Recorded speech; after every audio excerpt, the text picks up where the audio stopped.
Why hasn't anybody built a new short track? And we asked that question to several Winston Cup drivers, and we had planned to share the response with you today. But there is a developing story in the garage area that has immediate impact on this sport this weekend. So we're going to put our new track story on hold for a while and devote time from that story to this. Saturday morning, NASCAR President Mike Helton told us NASCAR is changing its policy regarding drivers with possible concussions. NASCAR will now use doctors at the racetrack and its own panel of doctors to assess the health of drivers, regardless of whether or not that driver had to be hospitalized after a hard crash. That policy is in effect this weekend. This change comes on the heels of a story in USA Today and an Associated Press story in which Dale Earnhardt Jr. said he drove for several races with a severe concussion after this crash at California on April 28th. Earnhardt was not hospitalized after the crash, and under NASCAR's old policy was eligible to race the following week. Now Earnhardt says for several weeks his reactions were slowed, that he had trouble telling the team what the car was doing.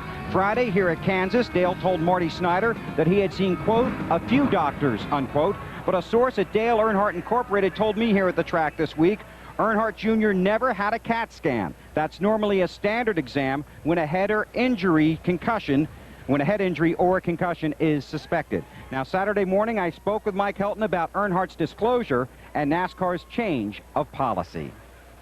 I think I, like others, was surprised by it.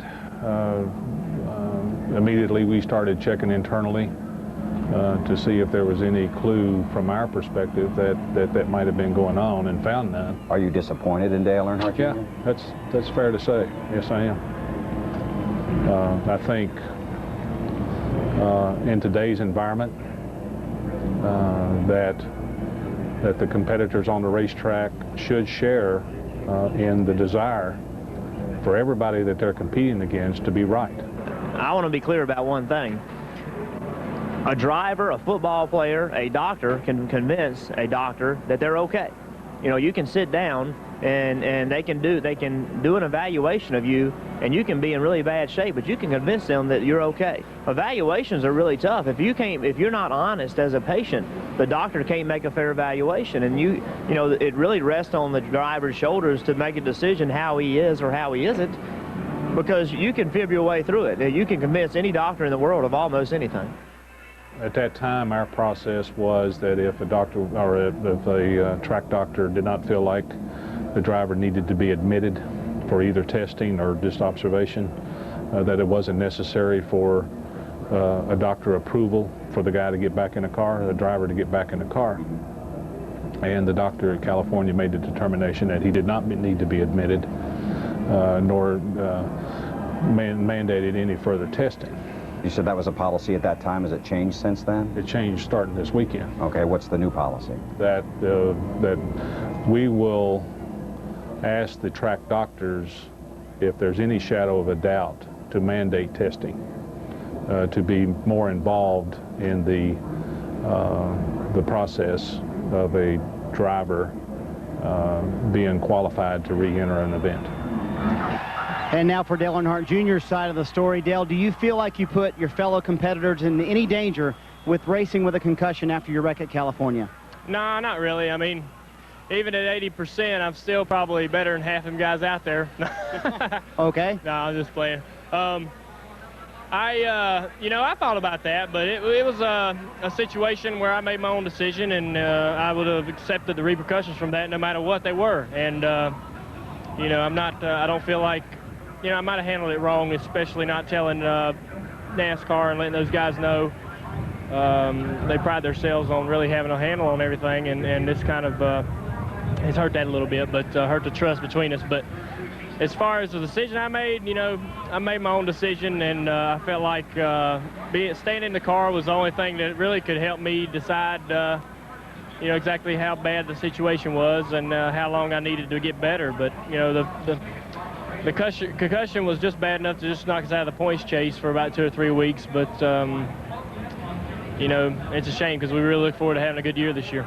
Mike Helton pulled you aside today after the drivers' meeting. What did he say? He just said, you know, he told me a different way to handle it as far as between him and myself. And, So I know better next time. I shouldn't have kept it a secret as much as I did, but you know, I didn't want to cause too much alarm because it really wasn't as serious, I guess, as everybody has made it out to be. But you know, it's just a situation where it set us back a few weeks. Real quick, how you going to do today? Well, I came in here with a great attitude this week. Really want to get a win. We're really going to try hard and drive hard as we can to get the best finish we can this week. We got the pole and we got a good car. We don't got a good a car as some of these guys, but we'll just have to work on it on pit stop, stay up front. I think Jeff Gordon, Dave Blaney's got a great car. You know, those guys are going to be the guys to beat, I think. All right, and he will try to get his second win of the season, Bill, from the pole. Thank you, Marty. And we're joined from the booth by Wally Dallenbach, who's getting ready to call today's race along with Alan Bestwick and Benny Parsons. Obviously, Wally, Dale Earnhardt Jr. has tried to put this behind him, but this is a serious issue to the drivers and the sanctioning body. It really is, Bill, and I commend NASCAR for taking this step. You know, the CART policy, the IndyCar policy is that if you've lost consciousness, you're out for the weekend and maybe up to a week. I spoke with Dr. Steve Olvey this morning. He's a CART doctor from day one. They have a program called Impact. And what it does is it measures the drivers, they baselines the drivers at the beginning of the year, and it's reaction time, the ability to process information, and measures motor skills.